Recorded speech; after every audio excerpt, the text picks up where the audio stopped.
Have you ever stopped to think about how political language, these terms that get thrown around, can almost um, turn back on themselves? How words become weapons or maybe even doomerangs, shifting their meaning depending on who's using them.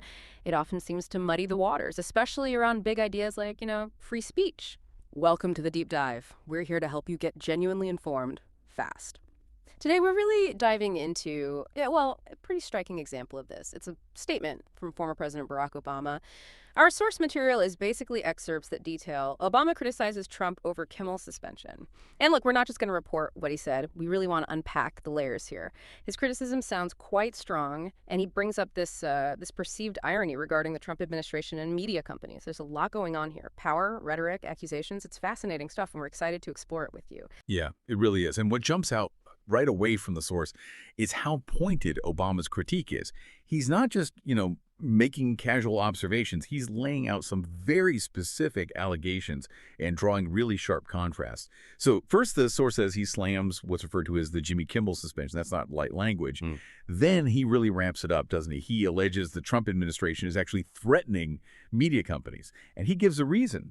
The goal is supposedly to muzzle or fire people. But the kicker, the part he really emphasizes, is that this is all happening allegedly after years of complaining about cancel culture from that same administration. It's a very calculated rhetorical move he's making there. Exactly. And for you listening this deep dive, our goal is to go beyond just the headlines. We want to help you grasp not just the words in Obama's statement, but what they imply.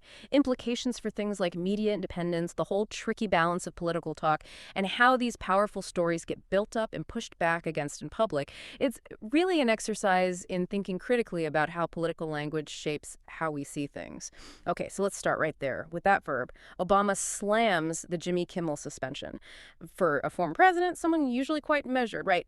Diplomatic even, to use a word like slams. I mean, that signals something pretty intense. More than just disagreeing. It feels like he sees it as a major issue.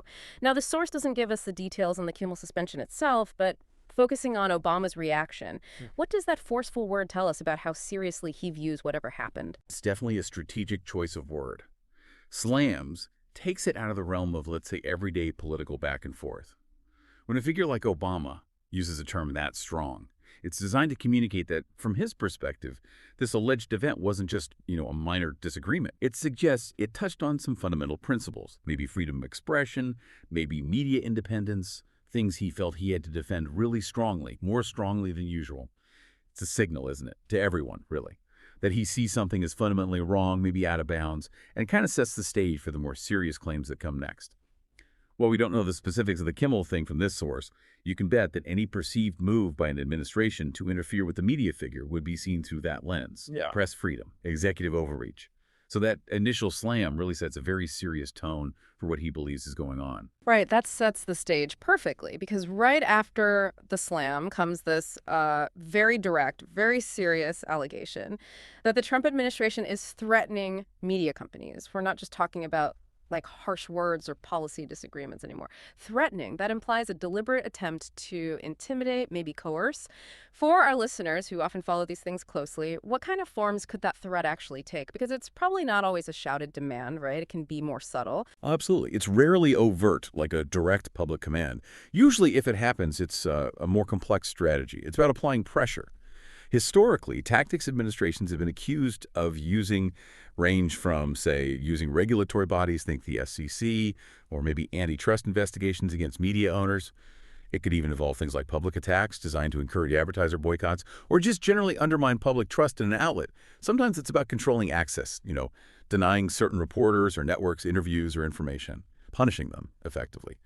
The implication in Obama's statement is that these aren't just policy disputes, but actions calculated to make media outlets feel like they have to self-censor or risk real consequences. And that, of course, chips away at their ability to operate freely. The idea is to make critical reporting too costly, too risky. And following Obama's claim, the endpoint of these alleged threats isn't just general unease, it's very specific: to muzzle or fire people.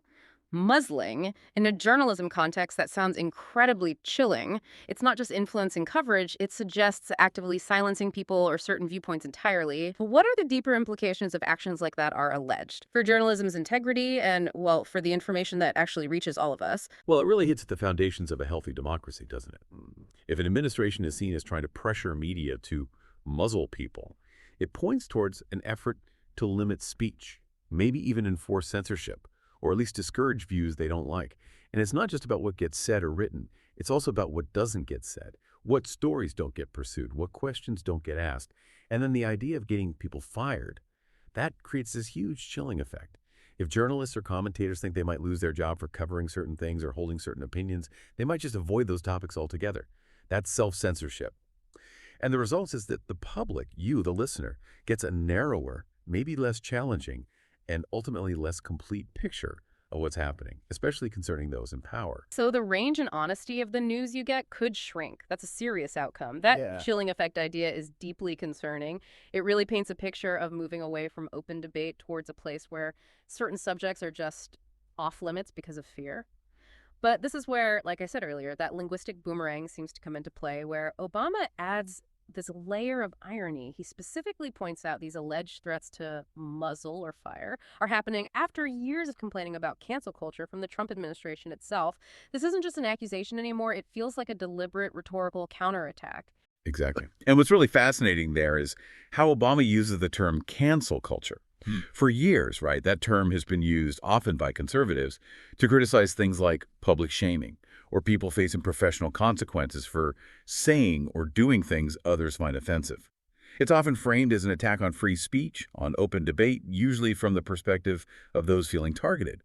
What Obama does here is essentially flip that script. He takes the administration's own language of grievance, their complaints about being canceled, and he throws it right back at them, applying it to their own alleged actions. He's basically framing their alleged attempts to muzzle or fire media figures as a form of canceling, but crucially, with the added weight of state power behind it. Ah, okay. So he's basically saying there's a huge inconsistency here, in his view.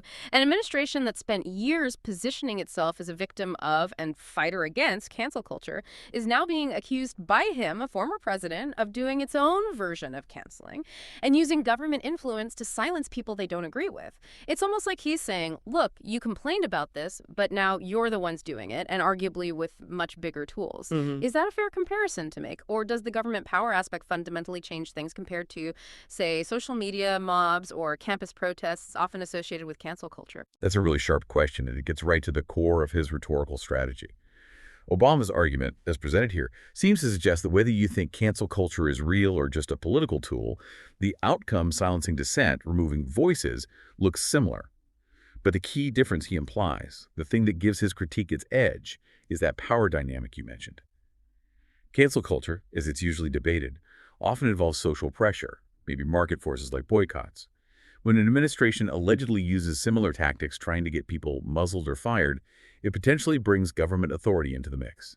Regulatory threats, legal pressure, financial consequences. Things only the state can wield. That dramatically raises the stakes and the perceived threat to basic freedoms like the press. It shifts from social dynamics to potentially something more systemic, more coercive. So framing these alleged actions through the lens of the administration's own cancel culture rhetoric is meant to expose what Obama sees as a deep hypocrisy. That's a critical point. It makes us really stop and think, doesn't it? When you have powerful figures, maybe on different sides of the aisle, both claiming they're being censored or canceled, what does that actually tell us about how useful these terms are? Does it just muddy the waters further, make the terms meaningless? Or maybe it pushes us to look harder at the actions themselves and the power behind them, whatever label is being used? I think it absolutely pushes us towards deeper scrutiny. That's the real takeaway here. When you hear terms like cancel culture or threats to free speech being used by various political actors, it's a signal for us, as informed people, to look past the label itself. We need to ask, what specific actions are actually being alleged? Who holds the power in this situation? What's the real impact on speech and on dissent? Obama's statement in this context is really a challenge. It challenges us to think about whether the principles being invoked like free expression are applied consistently by those claiming to champion them. Or are these terms sometimes just, well, convenient weapons to use when it suits a political purpose? It's a call to examine the substance, not just the slogans. Right. So let's try to pull these threads together then. Obama's criticism, based on our source, isn't just a simple thumbs down. It's actually quite layered. First, you've got the straightforward, serious allegation, the Trump administration threatening media companies, trying to muzzle or fire people. But then second, and maybe this is the sharper edge, is him highlighting this perceived irony that these alleged actions are coming from an administration that spent so much time publicly complaining about cancel culture. It's a critique aimed at both alleged government action and at rhetorical consistency, or the lack thereof. Precisely. And it's really crucial to emphasize, again, for everyone listening, that what we've done today is unpack former President Obama's stated criticisms and the implications he seems to be drawing, all based on the source material we have. We're not here making our own judgments or independent claims about what the Trump administration did or didn't do. Instead, we've explored the argument Obama constructed, looking at his language, his framing, and this powerful point he makes about consistency in political action and political talk. It really does shine a light on that ongoing tension between political power and the independence of the media, especially when these loaded terms get thrown into the mix. It definitely gives us a lot to chew on, and maybe a sharper way to look at political arguments moving forward. We've looked at the significance of Obama's strong words about the Kimmel situation, the subtle ways threats against media might work, the chilling effect of muzzling or firing, and this really potent irony he points to with the cancel culture debate. It's clearly a very complex dance between media, politics, and how language itself is used strategically. Absolutely. And it leaves us with a big question, doesn't it? If political figures across the spectrum are both claiming to be victims of censorship or canceling, while also being accused of doing similar things, what does that signal about free speech today?